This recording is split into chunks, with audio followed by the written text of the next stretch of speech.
All right, coming to you once again from the Illegal Shift Studio. It is another episode of the One More and I'm Out of Here podcast. I'll go ahead and open that. I'm Dan Carroll. Thanks for being here today. Hint water. You're what? Manly hint water. I know. Someone got to turn the sound down on the TV over there. But got an echo. Here we are the day after the Super Bowl, which looked like more of a curb stomping than a game. So That's a great analogy. You can talk about the Super Bowl all you want, but I'm pretty much I'm over it. So way to go, Eagles! Fly, Eagles, fly. How do you spell that again?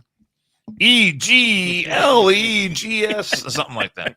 If it's good enough for the mayor, it's good enough for me. That's right. It sounds about right. I want some money. I'm Jason Kiefer, by the way. Thanks for the intro. You're welcome. Andrew Pappas over to Dan's right. He was hanging, didn't he? He totally left us hanging. Nice. I was looking for something. I won a little bit of money. Awesome. Because I was betting on the Eagles. But you didn't win big money. I didn't win big money, but I also didn't bet big money either. Because, well, I'm a dumb fireman and I don't have big money to bet. I'm not retired like you, Andrew. I'm not sitting on your Scrooge McDuck mounds of coins. No pennies in those coins coming up now. Well, Trump has stopped the production of pennies. Right, I saw that. I mean, when you think about it, it's a pretty good idea. I mean, it costs 3 cents to make one. So yeah, but my question shutting is that down this. is not Okay, bad. so I mean, look, I like everything Trump does. Don't misunderstand me. Well, not everything, but I like most of what he does. And okay, so there's plenty in the supply. What's the plan though? I mean, then do we? Because the supply will start to dwindle, and then eventually pennies will get scarce. So then do we round everything up to the nearest nickel? Okay, so everything gets rounded up. That's my point. There you go. It gets well, okay, that's fine, but I mean, that's in its own way, that's inflationary, don't you think? I don't know. Well, I mean, theoretically, or you just 1 cent still exists. I mean, it can exist on paper when you do a transaction with a credit card or whatever. I guess. That's my only thing. The implementation will be a little more interesting than the theoretical idea. All right. Not to get too deep and throw too many words at you. Well, let's get our guest in. Yeah, let's get our guest. Yeah, I mean, it's been a while. Excited. I was texting with our buddy Zeek Arkham the other day, and I said, you know what? I'm just going to invite him to be on the show Monday. Heck yeah. So here he is, recently fired from his position as USAID Director of Foolie Wang and High Chief Gorilla Biscuit Distributor, rocking his Eagles gear today. Zeke, how you doing, man? It's been a while. Good, brother. How you feeling, man? Fly, Eagles, fly. Fly, Eagles, fly. It's one of my new favorite songs now. Let me ask you. I had to rock it, just to sort of gloat a little bit, so. I love it. Have at it. Let me ask you this. And by the way, this is Andrew to my right. I don't think you've been on the show with Andrew before. Not yet. Nice to meet you. Right back at you. But I was talking about. I was on the radio earlier today, and I was talking about the game. And I was the guy I was talking to, Mo Egger, who's a great sports analyst over at iHeartMedia. I was saying it's kind of disappointing that the game was such a blowout, or a curb stomping, as I like to call it. And it takes away, I think, from really how good. I think Philadelphia has got a really, really good team. And because it was a blowout, I think, they didn't have to overcome some great comeback by the Chiefs, or the Chiefs didn't play their best. I think it takes a little bit of luster off the Eagles and how good they really are, because it was such a blowout. If they would have had a great Titanic struggle, I think that we'd be looking at them a little bit different today. But because of they made it look so easy, maybe we don't really understand just how good of a team this really is. Does that make any sense? What? No, because as a diehard Eagles fan, I've been a fan since '92. I had to endure all of the Eagles have no rings jokes. I had to, live through the Donovan McNabb era where he kind of fumbled the ball, so to speak. Well, literally fumbled the ball at the Super Bowl that he got to, and then I had to live through Chip Kelly. Just like I told my wife last night, after the Chiefs scored for the first time, I kind of sucked my teeth and I was like, oh man. And she goes, they're winning. Like what? I said, no, I want the Eagles to run the score up 99-0 And, just eliminate any doubt that there could be a comeback. There could be anything. I want them to just dominate, because I had to live through all these times. We finally got our first Super Bowl ring back with Doug Peterson, and then it's been a little bit, and then finally now I'm enjoying all of this, so I'm happy. Absolutely. Hey, let me ask you a quick question. In watching the game last night, at what point did you sense that it was your, as a fan, like a longtime fan, like you say, right? When did you say, holy shit, this is our night, we're just clicking? Was it the pick six, or what? When did you just lose it and you knew that the game was gone? When they pulled Jalen Hurts and Saquon Barkley. That's like the ultimate disrespect. You're playing in the Super Bowl and they've got their backups playing. You're just like, really? And God damn it, I needed an anytime Saquon touchdown, right? And they shut him down, unfortunately. But I'm glad he got a Super Bowl win on his birthday. And then who else's birthday was it? The guy that got the pick. Yeah, six. the guy that got the pick six. I can't remember his name. Cooper DeJean. Cooper DeJean, that's right. Where did he play football? I'd never heard of the guy before. Where did he play college ball at? Oh man, I just saw it. I think he was Texas. No, he wasn't Texas. He was. Wasn't it like Florida State or something, or? No, I actually just saw it too, and I went, "Oh, hey, look at that!" And I never heard of the guy before. So, but he's a rookie. It's his rookie year, right? He played a great game. Yeah, rookie year. Yeah. But what a birthday! What a birthday for both of them. That's very cool. And we got to see fucking Patrick Mahomes and Travis Kelce cry. That made the Cincinnati Bengals fandom very happy. So I was an Eagles fan yesterday at the firehouse rooting. I was running around saying "Fly Eagles, fly." So congratulations, Zeke. Thank you for being here again. By the way, it's my honor. My honor.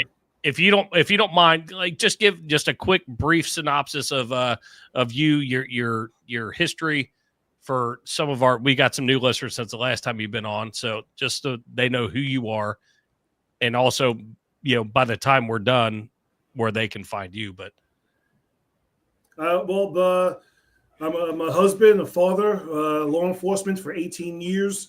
I was born and raised in New York City. I'm sure every now and again my New York accent comes out. I was born in Queens, Jamaica, Queens, right where our current president, he was born a little north of me. He was born in Jamaica Estates, which is like the nice area. I was born in the hood, South Jamaica. I went from there. Finally, I got married, and I had a daughter on the way. And I said, "Honey, we can't live here." So now I'm out what we call North Alabama, also known as Suffolk County, New York. So I'm way out there.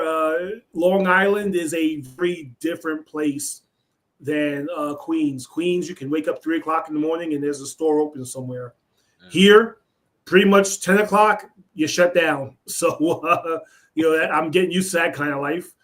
And, just looking at my next couple of moves. So, from there, I started on X, Twitter back then, and I just started talking about a law enforcement perspective from someone who actually was in locker rooms.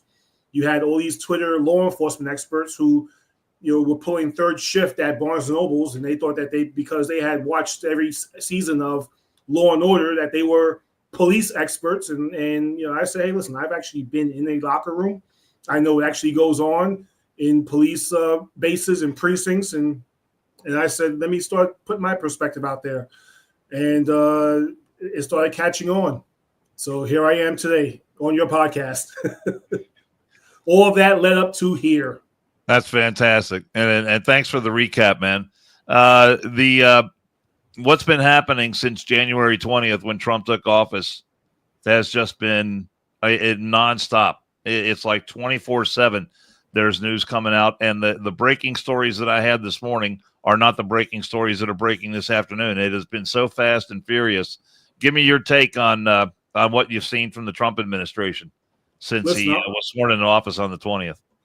I don't know who these MAGA Trump supporters are that the left says are regretting their votes, but I'm not one of them. I don't know who these people are who are saying, "Oh, is this what you voted for?" Yes. Yeah. That's exactly what I voted for. Damn yes. straight. I want the deportations. I want it to look like the opposite of how you see all those migrant caravans walking to this country from Lord knows where in South and Central America. I want it to look like the exact opposite. I want it to look like I'm playing the tape. For those of you who have tapes, I want it to look like I'm playing it in reverse. The DVR, whatever you got, I want it to look like I'm playing it in reverse. I want them to crawl back over the fence, go back into Mexico, and they're waving at us as they walk backwards back into Mexico and go wherever. I'm all for it. The stories don't work on me where they have like the father that's, oh, he's been here for 10 years. He's got a family. Okay, well, then him and his family can have a nice, happy 10-year reunion back over where they came from. Exits that way. Yeah, exits that way. That way, yeah. Hey, listen, you had us for the past 10 years. We caught up to you. You're back. You can go in and you can see your abuelita, whoever, back over in El Salvador, Mexico, Guatemala, wherever you came from. You can go back and you can see them and have a nice 10-year reunion. Oh, hey, I haven't seen you in 10 years. Where you been? Oh, in America. I was kind of hanging out, didn't get any papers and they caught me, and you can take your wife, your children. You don't want to leave them behind. They can go right with you. So, I'm all for it. I'm impressed with what Trump has been doing. Amen. We saw a breaking story today. Dan and I were talking about it, and I don't know if you've seen this. But you're not in the city, right? You're out on Long Island, right? No, I'm out on the island. Yeah. Yeah. So the FEMA, was it the FEMA spent how many million? Yeah, there was a FEMA administrator that I guess decided to. And at this point, you got to think that everyone who's involved in the federal government has a pretty good understanding of what Trump wants to do. The idea of spending $59 or $60 million on illegals to stay in hotel rooms in New York City is probably not something that's very high on Trump's agenda. But Elon Musk said today that he found out that over this past weekend, or last week, or this past weekend, that $60 million was spent by FEMA on illegals in 4 hotel rooms in New York City. Unbelievable. So even though they are there and they are putting out their policies and people are getting fired right and left, some administrator, someone who decides at FEMA where the money goes ahead and signs off on $60 million for illegals staying in really nice hotel rooms in New York City. Let me tell you something. Elon is doing a bang-up job. I'm enjoying everything that Elon's doing. That's another thing I voted for. I said, Elon was there after he endorsed Trump. Those two were best buddies. They're sitting there arm in arm doing all the Trump rallies. They're arm in arm at MSG. And Trump said, I'm going to have Elon get in there and do exactly what he did at X. See where we're wasting. See where we have too much personnel. See, get people back to work. Get people who have been hanging out and sitting on their couch and working from home, back into the building and see exactly what they're doing. This is exactly what I voted for. So now he uncovers that FEMA has been mailing out checks. My thing is, I saw that the person was going to get fired, whoever this administrator was. I don't want them fired. I want them fired, but I also want charges brought up on them. You sent out $60 million when you had no authorization to do so. Either you give us back that $60 million, which I'm pretty sure they can't, or you get prosecuted. And you got to sit somewhere and think about what you did for the tune of whatever you haven't paid back. My thing is, the government is out there wasting our money. You have people in North Carolina who are living in tents right now, but we're funding Sesame Street in Uganda, which I'm just like, who in the government is looking at Uganda or is looking at Zimbabwe or whatever and going, you know what? We need to start looking at transgender gorillas in the Congo. I was going to say, seeing how we can help them. You didn't buy your ticket for the transgender opera in Guatemala? Yeah, I mean, who in government? What congressperson? There's probably Nancy Pelosi. What congressperson is sitting somewhere going, you know what? This is something we have to fund. Let's go ahead and just give them $50 million that we can teach about transgenders in Uganda. Meanwhile, Uganda's like, yeah, we don't give a fuck. You're not teaching us about that. So, who is okay in this? Who's greenlighting this? And I'm glad Elon is in there. And if I'm some crooked administrator who's got on my own personal agenda, and I want to send out millions of dollars of checks all over the place, I'm shitting a brick right now because he's going to catch me. And I don't want this person to just get fired. I want them prosecuted. I want Pam Bondi to go after them. I want them sitting somewhere in a courtroom looking worried. You know how they have the courtroom drawers, the artists there. I want their face looking like oh my Lord, like the crying Jordan. I want them doing all of that. Look like Travis Kelce yesterday. Exactly. Look like Travis Kelce yesterday. You knew Taylor Swift was going to tear his ass up later on, but we're going to get into that. But this is what I want. This is what I voted for, and I'm all for it. Let's keep it going. Well, that's just it. That you said who authorized this, and the fact of the matter is we have U.S. senators that didn't even know Kennedy from Louisiana. They didn't even know the extent of the spending for that's 1% of the federal budget. That's just 1% that everybody's shitting a brick over.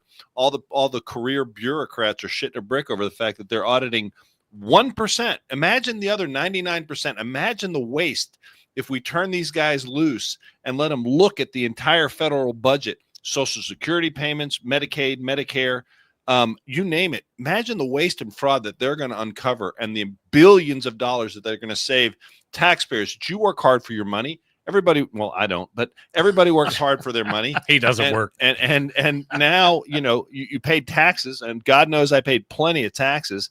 And they come along, they say, well, you're not doing your fair share. And then you find out shit like this, that they're sending all this money. Who thought of these programs? Like you just said, who thinks of this crap? Oh, we need a transgender opera in Guatemala. I mean, what kind of person thinks about that? So, I mean, you're exactly right. But the government, the bureaucrat, the deep state is running itself. And the people in Congress are admitting they didn't even know about this crap. That's the scary thing, I think, most of all. This is what needs to be cleaned out, top, bottom. Well, to me, and I made this analogy. To me, we all have that one family member or friend who, whenever everybody goes out to dinner, they always forget their wallet. I just, can you get me this time? I'll pay you back. Can you get me this time? We all have that family member. We all have that friend. The rest of the world is that family member and friend. And the United States is always footing the bill. And I agree with Trump when he said, we're going to stop doing it. We're going to pull out of this. We're going to pull out of that. We're going to stop doing this. We're going to stop.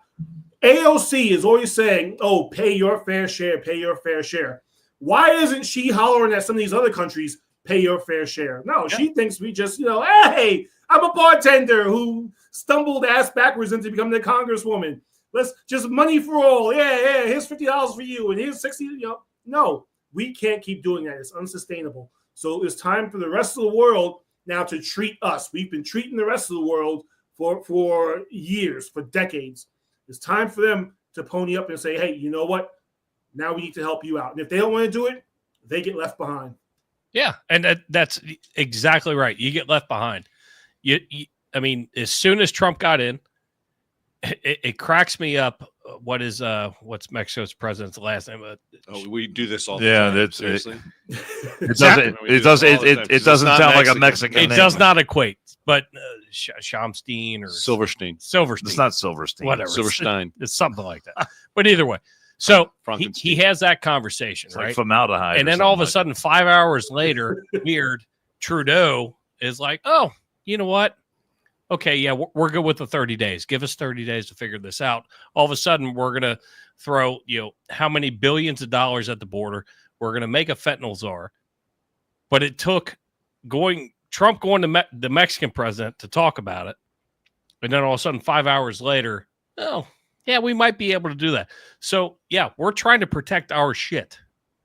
And it's time for us to protect our shit because our stuff has been stolen for years. It's been allowed to happen.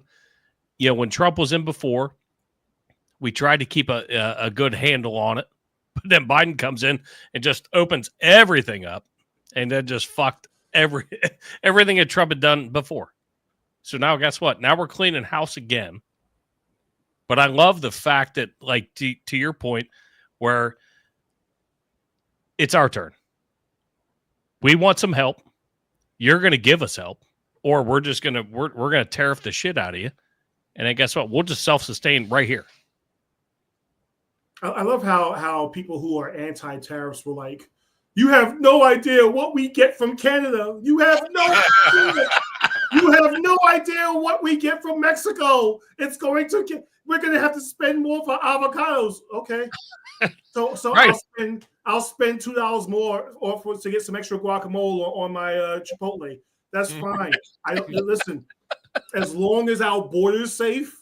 Okay, listen. I'm not a beer drinker, but you know what? I'm pretty sure whoever drinks beer, we can find you a craft beer you can drink here that tastes just like whatever you're drinking from Canada. Okay, you'll be fine. You'll be safe. You'll be secure. Okay, I don't think it's gonna give people solace when their daughters and granddaughters are getting murdered by these illegals, like what happened with Lake and Riley. I don't think it's going to give them solace. But okay, yeah, but at least listen, you got some good beer, right? You know, doesn't work that way. You know? The fact that that's what Schumer wanted to fucking put his press conference on was avocado and a Corona. That's what a clown. That's what he wanted to put that on. But your point right there. Listen, daughters and granddaughters are going to be safe. Don't trust any man who can't grill himself a burger. Okay? Yes, that's like man rule 101. You have to know how to grill a burger. And this dummy went and took a picture of a frozen burger with some cheese on it. And he's got the nerve to be holding it like, hey, look at me. I'm grilling from it. No, you're not. Put that thing back on the grill. So I don't trust it. And speaking of not trusting certain men, I don't trust any man who can comfortably cross his legs the way I see women do. And every time you see Justin Trudeau, he can cross his legs like he's got no equipment down there. I personally, I don't like. I can't. If I try right now, I'm just like, who? Lord, I can't do it. So I don't trust any man. I think he's stuck. Hey, listen. Oh God. But I don't trust any man who can comfortably cross his legs like that and just sit back and like I listen. No. I'm with you. Zeke, I was talking to Andrew here before we got on the air, and I was showing him some of the stuff that you post on X, and I was telling him how much affection you have for Jasmine Crockett. Oh, Boquisha, yeah. I was reading it. I gotta tell you, it's great. I mean, if anyone wants to go to Zeek Arkham and go to his post on X, can you send that to me real quick? And follow. I mean, it is comedy gold, brother. I mean, just the way you go after her. I love following. And the post you put out, I think it was 3 or 4 weeks ago, when someone was asking a question about who would you be more embarrassed by taking to a nice restaurant. Would it be AOC or would it be Jasmine Crockett? And you just lit into her. That was pure comedy gold when you talked about the way she would act at a restaurant. I showed it to my wife, and so my question on this is, you tapped into the way a woman would rip into her so good. Are you getting help on this, or is that coming from your own mind? The way you are you are merciless on her. You know what it is? Unfortunately, I got family members that are just like her, so I'm actually cheating a little bit because I'm plagiarizing, so to speak, what I have some ghetto family members doing. Yeah. So I have an aunt that reminds me of Boquisha. Matter of fact, their names are sort of like my nickname, Boquisha, kind of sounds like my aunt's name. But she reminds me so much of her. So I'm really just pulling from watching my aunt. And what I said about how many scripts I get on the plate. Y'all, this ain't got no flavor. Y'all got any hot sauce? Girl, like yelling. I'm pulling that directly from a lived experience with my aunt. Where, you know how you have your napkin and you're just like, oh, Lord, please don't let anyone I know walk in while she's acting like this. And, of course, my luck, somebody walked in that I knew, and they're like, oh, hey, what's up, Zeke? And I'm like, shit, no. So I'm pulling that directly from an aunt of mine. Oh, my God. And every time I go in on her, it's like, it's therapeutic for me because I feel like I'm saying this to my aunt. I'm really just yelling at Jasmine Crockett, but it's like I'm saying it to my aunt, like, stop embarrassing, So that's really where I get it from. So I've got almost unlimited amounts of rips I can do on her just because I have a family member who is just like that. Yeah, and she's got all the carte blanche she wants to go out and be as racist as she can possibly be. I mean, she makes no sense at all. She's not. Look, I don't know what her educational background is, but if she paid to go to college, then she got someone stole money from her.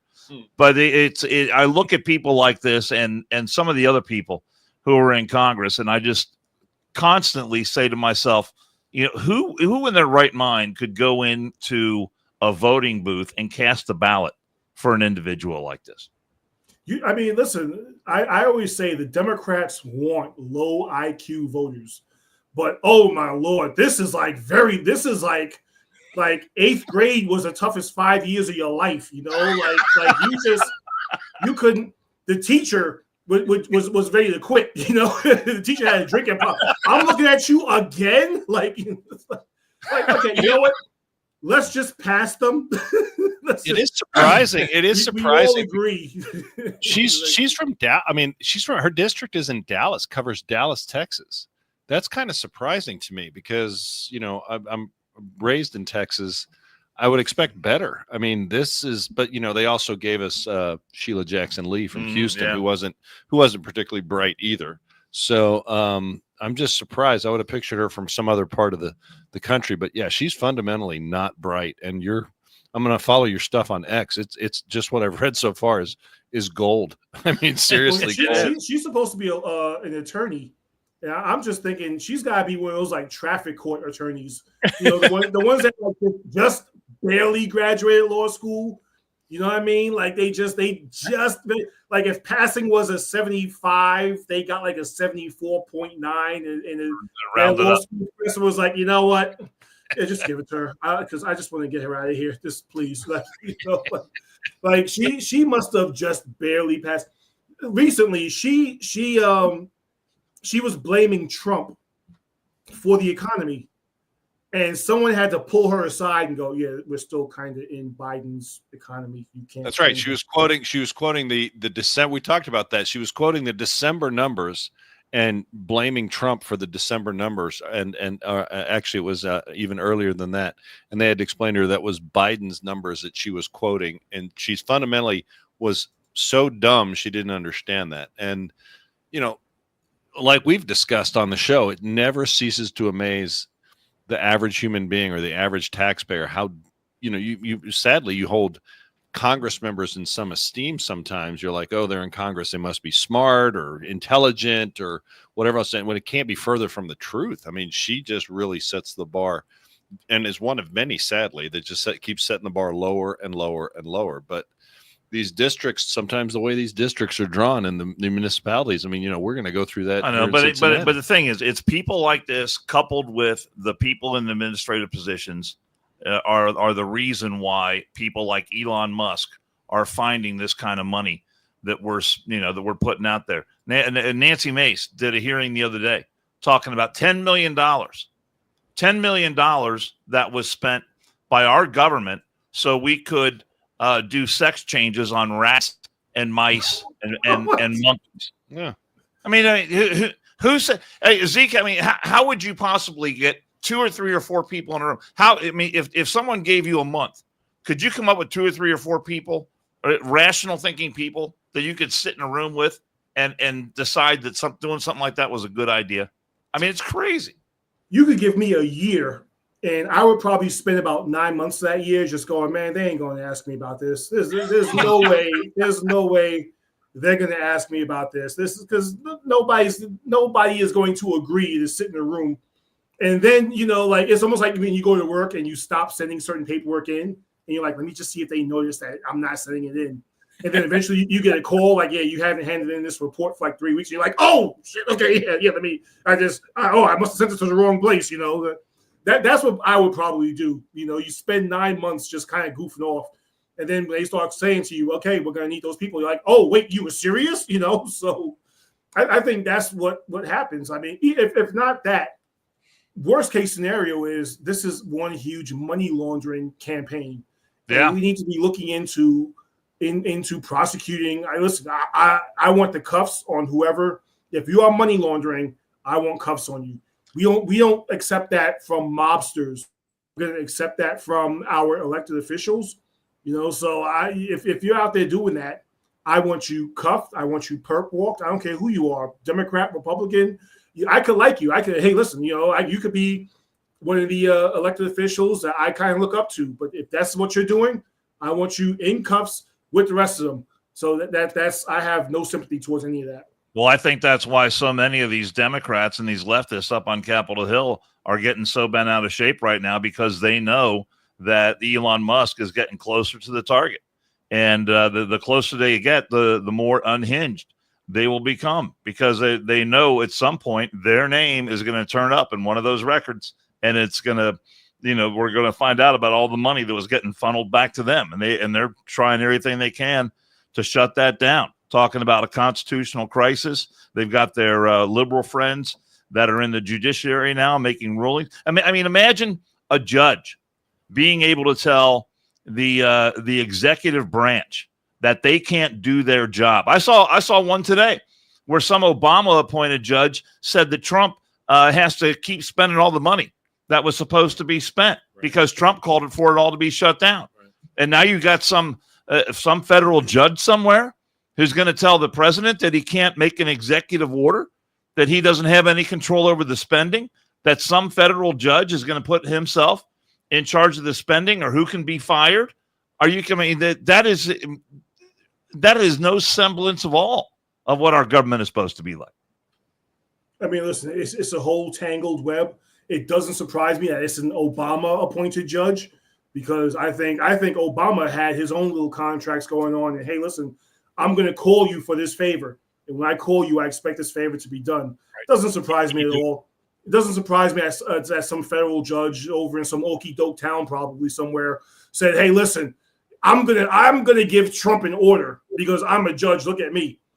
Listen, I hope Pam Bondi goes after all of them. I hope Pam Bondi rolls her sleeves up and she's like, like Oprah, you get a jail sentence and you get a jail sentence and you get a jail sentence. I hope she pulls one of those moves. You get Rikers Island. You get Rikers.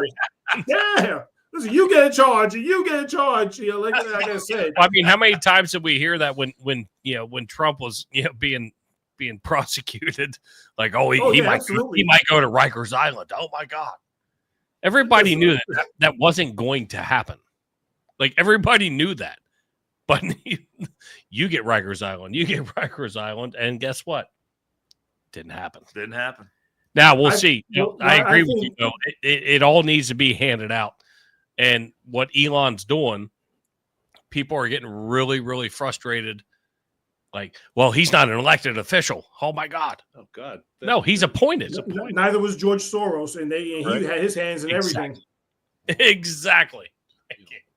Well, I mean, you can see, like, when they tweet and they're like, Elon Musk, this billionaire. Listen, you guys have no problems with billionaires, okay? First of all, it was millionaires until too many of you started becoming millionaires, and now you're trying to act like you're just like everybody else. Nancy Pelosi with her fridge that costs $20,000 and her ice cream that's like $20 a gallon. Oh, hey, look at me. I eat ice cream. Yeah, I can't afford that ice cream, lady. What are you doing? So they're trying to act like they're just like us. We're millionaires. The real issues are the billionaires. It used to be us, but not anymore. We're just like you. They have no problem with billionaires, because when Bill Gates wants to push his little vaccines in Africa somewhere, he's saving the world. Look at him. When George Soros does his thing, they were giving him money, Elon discovered, and he was taking that money and spreading it out everywhere. So they have no problem with billionaires. They have no problem with any billionaire who is on their side and pushes their values and their ideas and their goals and what they want to do. The problem they have with Elon Musk, the problem they have with Donald Trump, two billionaires, is that they are going against the grain. And now Trump, in his second term in office, is governing like a man who is pissed off. I'm all for it.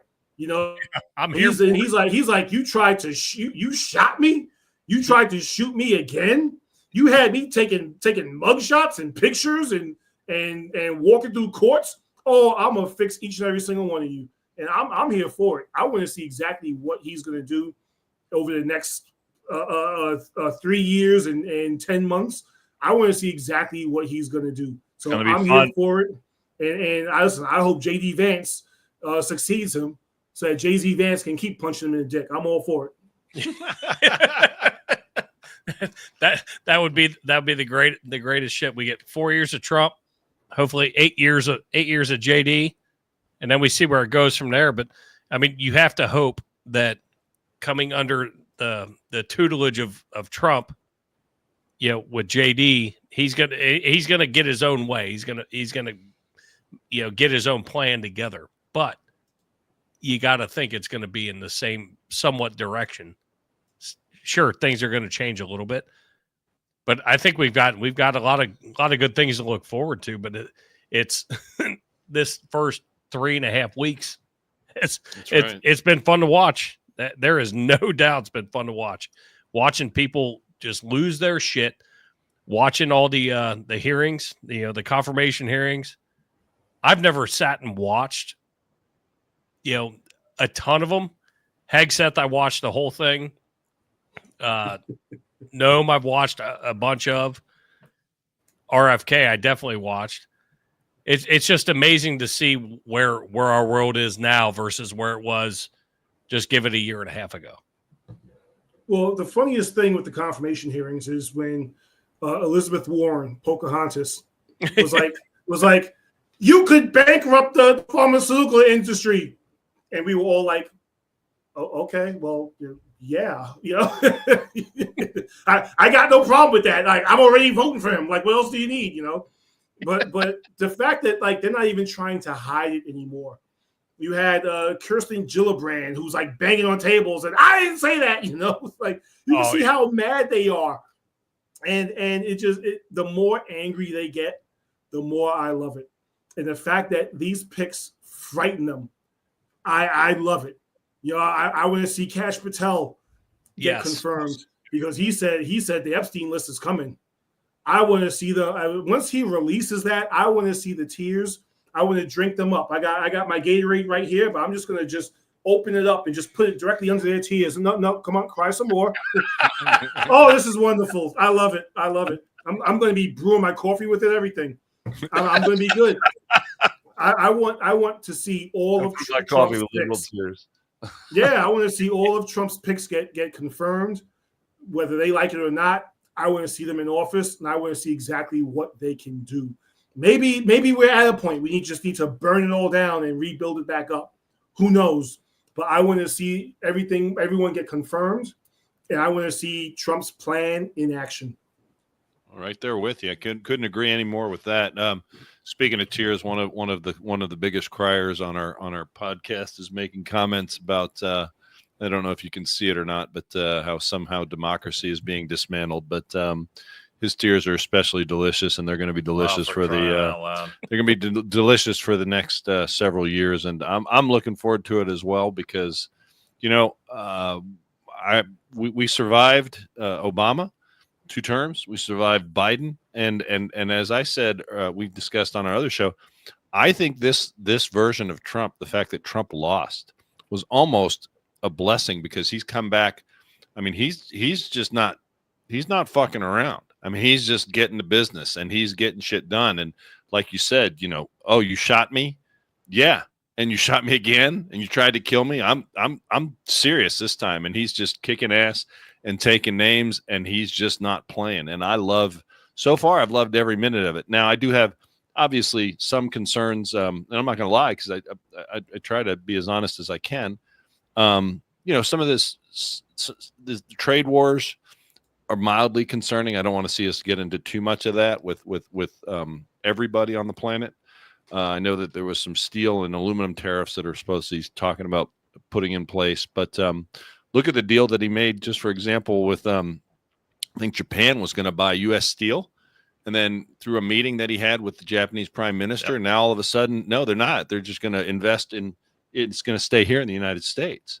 So I'm on board, and let's see what the next. God, it's only been a few weeks. I mean, really not a few very short weeks. And I'm really looking forward to the first 2 years of this administration for sure. with the Congress and everything else, getting shit done and moving on. And like you said, let's get these people appointed. Let's get to work, especially Kash Patel. I'd love to see the FBI completely go through top to bottom, given what we've seen them messing around with. That guy does not fuck around. No, he doesn't. He does not care. And watching his hearing, the way he spoke when they were trying to be like snide and snarky at him, he just literally was like, essentially, without saying it, fuck off. Everybody wants me to be in this position, and you're going to put me in this position. Well, they want to try him like like he doesn't have any business being there, and he's got every piece of business in the world being there. Yeah, and the guy knows what he's doing. Just because he's not a household name, they want to sit there and belittle him, and much to their chagrin, I mean, he usually winds up turning it around and putting it right back in their face. The guy's so intelligent, just super intelligent when he's getting berated, to be able to keep cool. And I'm definitely not that guy, but he just sits there and he's like, okay, all right. Yeah, he doesn't lose his cool, which is great. All right, well, here, blah, blah, blah, fuck off. I mean, it's essentially how it comes out. Listen, I mean, I know personally I'd have a problem doing that, especially like after hours of just sitting there getting berated. Like, I start talking about somebody's mama, you know what I mean? So I'm probably not the right person. But I did want to say to our good friend Cincy over here, who said you're not on the team, I disagree. Guess what? We are on the team because we voted for this. So far, every move he's done, we're on the team. And if you're not an illegal, and if you're not a transgendered person trying to put themselves into a women's prison, you're on the team. If anything, if you're a Democrat voter, you're not on the team. You think Nancy Pelosi cares about you? You think Chuck Schumer cares about you? You think any of these Democrats who are doing the inside trading and who are setting themselves up and giving $50 million here and $50 million there and $10 million there and $20 million there, you think they care? These are the same people who Joe Biden, who wanted to hire, 30,000 IRS agents to investigate you 80,000 and your transactions, your $300 transactions over Venmo. You think they care? Biden, God bless him, told you exactly what he wants to do. And all the Democrats went, yay, yeah, govern me harder. 30,000 IRS agents, yeah, go ahead, do it. You're just going to open up the border? Yeah, go ahead, yeah. No, like, you're not on the team. We're on the team. You're not. Yeah, Zeke, that jogs my memory about something I was thinking about last night. I didn't watch all of the pregame stuff from the Super Bowl, but the parts that I did see, and the majority of the commercials that I saw last night, I guess maybe it was because it was on Fox, but Fox really got away from all this diversity stuff. They got away from, diversity is our strength. I heard on the pregame show 3 or 4 or 5 times when they were talking about the people that got killed in New Orleans on New Year's Day, and how unity makes us stronger. And that phrase was used more than a couple of times about how unity is our strength. So I think this whole notion of diversity being our strength instead of, and is being replaced now with unity and common purpose is our strength. And I think looking at a lot of the TV commercials, I think all the ultra woke messaging and the LGBTQ and the pride flag kind of stuff, I think all that stuff has been washed out of the messaging that corporate America was sending last night. So, I mean, I think we may be the place where we're really starting to turn the corner on this kind of stuff. I ask every DEI endorser. There was a friend of mine last night who put on his Facebook page. He goes, if you're against DEI, don't call it DEI. Call it diversity, equity, inclusion. And then tell us what you don't like about that. He's trying to say he's in favor of DEI. Mm-hmm. And I wanted to answer him so badly and say, you know what? You're right. You're 100% right. If you ever need surgery, you get a diversity, equity, inclusion doctor to do your surgical procedure. If you ever need heart surgery, if you ever need spinal surgery, brain surgery, anything else like that, something where you need the best guy to do it because he's messing with a vital part of your body and your life. You know what? No, don't get the best. You have to get the diverse one. You have to get the guy who got his doctorate degree in Cambodia somewhere. Because they're in a university, in the university that had like leaking and pipes all over the place. No, you have, because in the name of diversity, it's not about the best. It's about the most diverse. Equal. So you have equal to pick, and diverse. Equal and diverse, and you have to be inclusive. Listen, this guy's a football fan. So you know what? Whatever team, I think he's a Cowboys fan. So for your team, I want to see an Asian woman on the team. I want to see someone handicapped on the team because, hey, listen, that's diversity, equity, and inclusion. You have to include. I'm pretty sure I can find you a handicapped person somewhere, somebody in a wheelchair, who would love to be a quarterback on the Dallas Cowboys. And you have to let them play. You have to let them play. So that, listen, in a meritocracy, the best rises to the top. The best is out there doing what they can. And, hey, listen, and if you're not the best, then you need to be motivated to be somewhere on the top. Maybe not the best, but you got to be somewhere on the top. That's what a meritocracy is. In diversity, hey, you know what? We've got 5 guys on this team who can run a 4.0 40. But you know what? We need equity and inclusion and diversity. So, we're going to get Grandma Ethel over here who can run the 40 in about 5 minutes. We're gonna put her on the team. Line her up at defensive end, and we're gonna get her over here who can't run or jump or anything, but they always wanted to be a Dallas Cowboy. Put them on a team too. DEI works great in like a summer camp where you want your kid to be able to mingle and talk to and experience different people. Fine, well, and good. It's actually great. But when it comes to a meritocracy, when it comes to you need somebody, the best people running your business or working your business, it doesn't work. So everybody just needs to wake up, stop getting all in your feelings, stop getting all butthurt, stop feeling like, because we have to include everybody. No, we don't. Some people do need to be left out. So listen, in meritocracy is the best way to go. DEI does indeed die. I think it is. I think what you've seen, and especially, we were talking about the commercials or the lack thereof. I was under the assumption that I followed the wrong posts that were out there saying Doge was going to have, 4 commercials or $40 million worth of commercials. That didn't happen. So I was kind of let down. But Zeke, this is probably going to piss you off when I put this. Keep going, Andrew. If you put that up there, I swear to God, I will punch you. Don't put it up there. It's up there. Don't. God damn it. It's up there. No, what I was saying is the commercials, if you noticed, there was a push, for example, Bud Light had guys on the commercial, didn't have what was his name from Cincinnati? The Dylan Mulvaney. Was that Dylan? Yeah. What about him? Well, my point is the advertisers, corporate America has seems to be abandoning the DEI push and getting back to because they discovered it's not working. It's not working. They're getting rid of their those offices. They're getting rid of the people that were the heads of those departments. That's right. So maybe a lot of colleges and universities are doing the same thing. Right. Because I'm hopeful that this is a return to exactly what Zeke's talking about, meritocracy. You know what?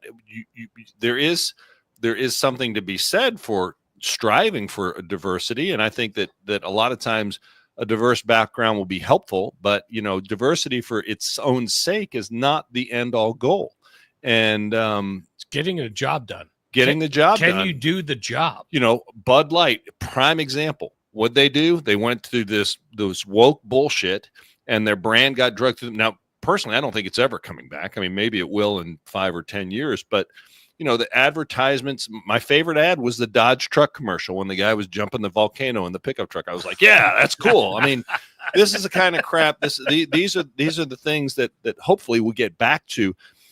And people, because people reward through purchasing and supporting, they reward things that align with their values. And that's what I hope we get back to. And I think we will. Well, let me just answer our good friend Cincy back. Since he's probably a white liberal, because white liberals love to anytime I speak and I start making really valid points, they're like, race card. Let me just throw that out there. Put out there. And the only reason I put that up there, Andrew gets pissed off when I put his shit up there. Because he's worthless. But you're not us. You're not us three. He deals with us all the time. So like we go back and forth, but we're getting a different perspective from a completely different part of the country. So that's why I put that up there. Oh no, and Dan, because you're a good friend of mine, I'll do this one for free. This one's on me. This one's free. But just to say this, Cincy, there is a stark difference between oppression, segregation, and direct hatred and DEI.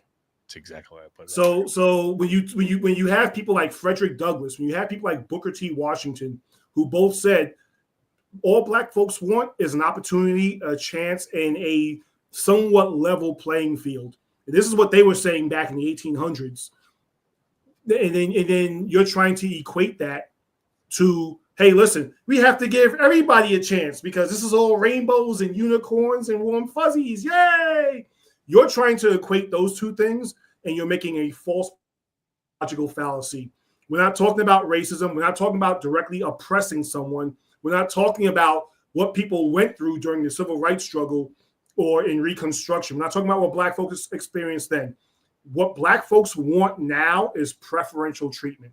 That's what DEI is. What white liberals are doing is saying, hey, listen, compete on the same level with these tests, so we're just going to get rid of the tests. You don't have to pass any of them. You know, what they're not saying is because we think you're too stupid to actually pass the test. You know, no, that's what they're saying. And then you have Black folk going, yeah, no, we're too stupid to pass the test. Yeah, okay, yeah, sure. No, we just want a level playing field. Give me the same test that you gave everybody else. And if I pass it and if I do well, wonderful, then give me a shot. And if I don't pass it and I fail it, then you know what? Then I have to study harder. That's what people like Frederick Douglass and Booker T. Washington were talking about. DEI directly flies in the face of what they're saying. DEI is now preferential treatment. DEI is going, you don't have to be as good because we're going to give you a spot anyway. DEI takes away the hard work that you have to do, that rewarding, self-accomplishing hard work that you have to do to have a place at the table. Now, listen, do I go against the right every now and again because they think every DEI? Yes. But for the most part in the left, they love their DEI. They love it because it makes them feel good. It's not about making things better. It's not about social justice or anything. It makes them feel better so that they can say, hey, listen, I put these people here. And Thomas Sowell, in his book, Discrimination and Disparities, destroys DEI and says it has led to failure each and every single time. So our good friend Cincy, you tried to trap me in that and it didn't work. Nice try, but I'm not a DEI hire. So I actually worked for everything I've got and I can take you down each and every single time. So good shot. I mean, good try. What you'll find about 513, Cincy 513, is he's fundamentally not bright, and he keeps changing. He keeps changing the argument, and your retort to him was perfect and right on point. That's why I posted. Well, I understand that. Hate it. No, I hate it because he's fundamentally not a smart person. He comes on, he does drive-by little comments, and isn't very helpful. Doesn't try to move the discussion. Just has his beliefs, and then. If you retort them as you did and he won't respond, here's what's going to happen. He won't respond to your perfectly worded response to his stupid statement, right? He's not going to respond to that because he can't. So he's going to move on to something else. And he's just going to it's always moving the goalpost with the guy. When he gives an argument out there and you destroy it, oh, well, what about this? And what about that? He's very annoying. And the reason I choose not to respond to him is because I don't, he's worthless. So I just feel like it takes our show down when we respond to the lowest common denominator. Well, he did respond to Zeke when Zeke was speaking, and he said he called Zeke a troll. They said that Zeke can't take any pushback, and he said, "Go post your memes." It was to me he was talking. Oh, well, he was saying that to you. He was saying you see Pappas okay. in there. See, so he hates him. He hates him. Well, he hates me. The funny thing is, he doesn't know me, but he thinks he knows me, and he doesn't know you. But he thinks, just like you just retorted to his statement, notice he's gone silent. He'll stay silent because you just destroyed him. And I appreciate that. And that's why I pulled that up there, because don't do it again.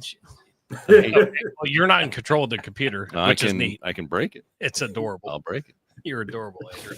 But no, we've got Zeke from a different part of the country, Right? A police officer who I'm sure has endured, some oppression here and there, being judged or whatever. We're here in I call it the Velvet Ghetto of Anderson. So, we're all in the same place here, and we know exactly who this guy is. But it's funny because he is so against everything that we sit at and the way we think, but he's here every week. Those are fans. Yes. Those guys are fans. Like on X, I have people who try to roast me, which they fail each and every single time. They try to roast me, and I go and I click on their profile, and it says following you. And I'm always like, you're following me? Why? And you hang on my every word, or they don't follow me, but they have their notifications turned on because I could post whatever, and they're sure to reply to something. You guys are fans. You love me. And the only thing I'm pissed off about is like I don't have any cute trolls. You know what I mean? No one that like I can look at their profile and be like, oh, hey, that's such and such. Hey, listen, at least she's got a nice rack, so I can look at that for a little bit. Boy, I completely destroy it. No, I don't have any of that. Like I have the guys who have like the Cheeto dust, like on their, or they got the profile picture. I'm like, are you human? I have those guys. So hopefully at some point it'll get better. But for now, I gotta go against the basement dwellers. We're not convinced that 513 has been out of his basement in quite some time. So he's just so he's pretty funny because he's so worthless and now he's resorting to he doesn't like he's angry now. He's angry now. He's angry. He's gonna go take it out on the cat. Zeke, whenever I see like you're just random Instagram, just chilling in the car, like you get a thought and you start video and you're like, all right, people, listen. All right, here's what I got. And it's X, Y, Z, A, B, C, D, E, F, G. It is so fucking good. Like that is comedic gold because it goes and it resonates because I see it hit on different pages that I follow on Instagram. And I'm like, so good. This is so fucking awesome. The fact that we got to know you, through you and Dan met and then you came on our podcast. But I watch, I'm like, what's Zeke got to say today? Like it's big. We love it. We love it. It's big shit. I mean, you being law enforcement, me being fire, like we both deal with the different shit, but the same shit. I mean, if that makes sense. You're dealing with a lot worse than I am. You probably get yelled at more than I do. but you still deal with the same stuff. Like public safety is public safety, and then public safety is so in tune with politics because we have to deal with our bosses who have bosses, i.e. council members, city council, village council, city council, whatever. And I sit there and I listen and I watch, and you crack me up every time. I love your. I almost call them like drive through. Like in my head, I'm like, oh, Zeke's doing a drive through right now. I mean, I genuinely have a good time doing it, and I hope it just reflects, people send me videos, and for the most part, I'm just like, no, I can't really do anything with that, no. But every now and again, I get one that's just gold. And I go, oh, I have to discuss this. so I mean, I have fun doing it, and I just. If anything, I really do wish I had more time to really just sit and make a video and put it together and send it out. But it's something I'm definitely working on, where I can just put more content out there. And I have a good time doing it. Let me ask you, how many more years you got on the job? I'm at the month part now, 17 months. How about that? Right. Attaboy. Wow. Attaboy.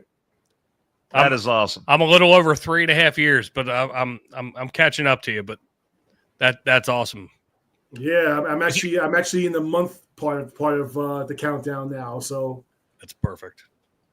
I feel weird though, because how it's always moms who do it. But when moms give birth and it's like, oh, how old is your kid? Oh, he's 54 months. And now you're sitting there like, Okay, How many Carrie is was 6? Like what? Okay, so they can't just say, "Oh no, he's 3." No, it's like So I feel like that, but yeah. Well, I'm literally to the point where I have like shifts. I have shifts counted. So Right. I'm trying to get there, just trying to hit the finish line. But brother, we appreciate you coming on. I mean, I know we've asked you a couple other times. You've been busy, but the fact you were able to come on today was perfect. We appreciate you so much. Thank you. No, listen, always, always feel free to reach out. I enjoy doing this. I enjoy talking. So always feel free, man. You got my number. Use it. We got you involved in a little domestic dispute. It was perfect. One-sided, very one-sided. Yeah, That's all right. go have yourself a good cry now, Zeke. You'll be fine. Yeah, just sit somewhere trying to figure out where I went wrong in my life. Yeah, absolutely. So I've got it scanning across the bottom of the screen. Instagram at Zeek Arkham, and then your X is the same, correct? The exact same. Yeah, make it easy for everyone. At Zeek Arkham. Guys, go follow him. Just did. He is awesome. Yeah. he throws some funny shit out there, and he doesn't give a shit. Zeke, thanks, brother. Yeah, thanks so much for having me on. For over an hour, man. I appreciate the time. Thank you so much. Appreciate you. Fly Eagles fly, my man. There you go. How about Fly that? Eagles fly, absolutely. Let's see you, brother. Be safe out there. All right. Thank you. You too. Later. How about that? The one and only Zeek Arkham. Guy is fantastic. Do you notice, first of all, having him on, great perspective. And the funny thing is he directly addressed, not to dwell on it too much, but he directly addressed 513 through a claim out there, right? Or one of his thoughts. And then he directly responds to it, and 513 just goes away quietly. Doesn't even respond to the guy. I think he has much more standing to discuss the subject than 513 does. And exactly for the reason they said. He says, liberals want to feel good. They don't necessarily solve the problem. They just want to feel good. It's all about feelings and emotions. Like 513 immediately started into the diatribe because he's just Can you imagine the force that he's pounding on his keyboard? I mean, he must be just beating on that keyboard like nobody's business, but and other things. But at the end of the day, I just think it's ignorant. No, he's a very ignorant person, and we've been dealing with it especially for when a long you start time. attacking somebody that you don't even know. He doesn't know me. He knows. Well, I mean, he knows about you. He knows me. Dan. He knows me. But to go after somebody that you don't even know, that doesn't even live in this realm, right? He starts chatting with it. He starts thinking he's going to get one up on the guy, and Zeke did a great job. That guy's seen more. Zeke's seen more shit in his life, right? And his background is so different than ours, like you said. Yes. He comes at from a totally different perspective, but we're at the same place, right? It's called ignorance. And you want to talk about that's called diversity. That's diversity of thought, diversity of background, diversity of ideals for a large part, and yet we're in the same place. We look at things. We're looking at an issue like DEI exactly the same. But 513 knows better because he read about it in a book or he heard it on NPR or whatever. NPR. Yeah. I was really impressed by the name calling, though. Oh yeah, I mean I don't mind. He doesn't. 513. You have to get better because you're not going to bother me. I've been doing this for a while, so you're really not going to bother me. Yeah, he's really not going to bother any of us. No. But that was pretty good. Man, I can't believe how fast the time has gone. I know. Sailed by. We didn't get to any of our subjects. But yeah, we did. Well, a little bit. But I mean, I loved having Zeke on there. Yeah, Zeke was great. Nice guy. In the title, we had special guest Zeek Arkham. So we covered something. That's all we need. We did cover something. But let's take a minute here to talk about our buddy Rick Barrick. When the time comes to borrow money, doesn't matter who you are, there can always be questions. We'd like to suggest you talk to our friend Rick Barrick. He has been helping people unlock the financial potential of their homes for more than 26 years. He teams up with Cross Country Mortgage, the second largest mortgage company in America. And together, they can offer solutions for every borrowing need: a new home purchase, a refinancing, a low-interest home equity line of credit, maybe to consolidate some debt. Talk to Rick. He's got all the options tailored just for your unique situation. And if that situation may involve maybe a challenge with a credit score in the past, trouble getting a loan, talk to Rick. Chances are he can help you get on the right path. Here's the number. It's on your screen, 513-383-2787. 2923 or email Rick at rick.barrick@ccm.com. You do that, and you are just one step away from a personalized mortgage solution. NMLS 18738. Nailed it. Jeez, that's getting fast. God, you I nailed know. it. You guys nailed that. You nailed that together. I love it. All right. Well, that was fun. That was a fun one. I'm glad he was able to stay. The one thing I like about Zeek is he always sometimes he'll say hug Zeke, like when he's No, he's not on Facebook. Is that correct? I don't think he's on Facebook. I don't know. I looked him up. I didn't see him on Facebook. I think he's just. But then sometimes he'll say no hugs Instagram. because then he'll give a good reason for it, which is really funny. Now, I wanted to get. I wish we had some more time with him. I wanted to get his thoughts on. We discussed briefly the halftime performance, and I wanted to get his thoughts on the halftime performance and see what he thought about it. I forgot to ask. But it was garbage. I'll give you my opinion. It was fucking garbage. I didn't see it, so I can't. Dan can't comment because he's too lazy to look at it. I was helping my wife clean up the kitchen at that point. You're a good person. I will tell you this. I wish that either they subtitled it because I really could not understand one word. Did you understand any words? No. Now, here's what I'm getting from folks, and I'll play devil's advocate, I guess, in a way. They're like, well, you don't understand the deeper meaning, and when he did this, it meant that, and when he says this, it meant that. Well, first of all, if I can't understand the words, whatever he says is pointless. He's not doing interpretive dance. He's rapping. My point is, if I needed explained to me 24 hours later what the meaning is behind the performance, then I just check me out because I'm not that deep. I mean, it's just not the way I work. I'm like, I'm not gonna say it was garbage. It just was beyond what I expected. So I don't know what the overall, critique or. Well, I know you don't have Kendrick Lamar on your. I don't even know who Kendrick Lamar is. I didn't either. Okay. But I'm younger than you, but I didn't either. There was a young guy at the gym, and I said, we were briefly discussing, and I said, "What did you think?" He goes, "Man, that guy's a musical genius." Is that why you were drying yourself off? I said, in the locker room. I just went like this. I go, wasn't in the locker room.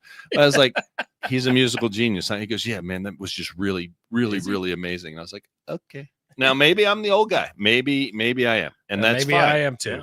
I'll have to read some reviews. I guess I missed something really special. It's all over the place. The only thing I also didn't like, and I want you to watch it. I really want your opinion. Maybe on I want some diversity of thoughts on this. Other than, I got a problem when people, and I told you guys this earlier. I do have a problem when you take an old classic car, and Snoop Dogg did the same thing. I think during was it Snoop Dogg? Who was it? Yeah, that was a Bengals Super Bowl. And they had an old Impala. Remember? And Snoop Dogg was doing the performance. They had an old Impala, and he was dancing on the hood. And I'm like, no, man, that's a 1965 Impala. But guess what? And you're dancing on the hood. Guess what? But those cars could take that kind of abuse. No, not the 1965. Yeah. I'm pretty not sure to the extent he was jamming. Car, Not today's car. You're right. They can afford a hood, though. Probably true. They can afford. Well, that's body work true. done. That's but anyhow, I'd like Dan to watch. Dan, your homework for the next show is to watch. I know, sorry, is to watch. You can watch 5 minutes of it. Okay, and then just tell us what you thought. Okay, and if you understand the words, if you could then explain what the hell it was supposed to be, I'd appreciate it. All right, I'll do what I can. I saw a bunch of fucking dancing. Oh, yeah, it was. Yeah. Now, was it choreographed well? I guess I would say probably was. Yes. I'll give choreography. Everybody was kind of moving around. I'll give that an 8. I'll give the choreography an 8. I just don't understand. I just don't know. I don't know what. I don't know who was saying. No, I don't know. I didn't see it. But apparently, maybe 513 can translate. Yeah, he speaks that language, doesn't he? We should have him call in and translate. Hey, call the number 1-800 eat shit. Wait, phone lines are now open. It works out. Yes. That tracks. That completely tracks. He's going to be banging on that keyboard. Nobody's business. All right. We're going to get. That was a fun one. All right. So, we got later on this week. We got to dial it down. So we got, we're coming back to you Friday at 5 p.m. Do you have that in your phone? Yes, I do. Your new phone. I have it. Perfect. Got it right here. Oh, that's what scares me. You also have my glasses at your house. So I know. I'll bring those back. Bring those home. But no, we had a bunch of different topics to go over, obviously. But having Zeke, We've tried to get him back on a couple different times. He's been busy. Ton of fun. But please go follow him on Instagram and X. His stuff is. You'll be glad you did. His stuff is phenomenal. Absolutely. I giggle every time. Like I'll just be walking through the firehouse and like see he posts something. I'll hit it and I'll be like,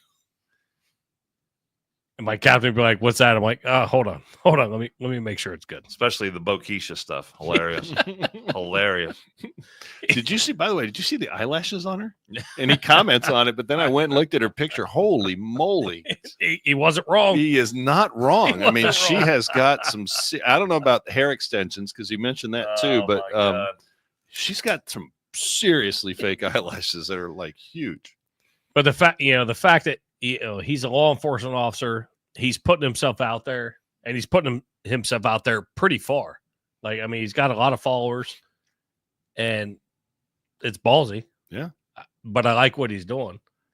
But he's not afraid to call some shit out. So I love it. And the fact that Dan was able to get him to be on today, awesome. Good work, sir. I do what I can. Thank you, Dan. Finally. It's about time. Now watch the halftime show. It's about time. Now watch a halftime show. But we'll see you guys back here Friday, 5 p.m. Eastern. Please download, subscribe, do all the things, rate, review. Do me a favor. Get 1 or 2 people to subscribe. They might like it. I know we're all comfortable here in our little community that we got, but let's grab a couple more people in. There you go. So let's try that. You want to get a little more diverse? A little more diverse. Yeah, let's get diverse. Let's go. I like that. But gentlemen, thank you. Thanks. You got anything else? No, but usually like cutting us off when Dan and I are going back and forth, which is I know exactly what you're doing. But you're not going back and forth right now. We're not going to take your bait. I'm just enjoying what Zeke had to say. I had a great time. Yeah, that was awesome. So hey guys, we'll see you Friday, 5 Eastern. See ya.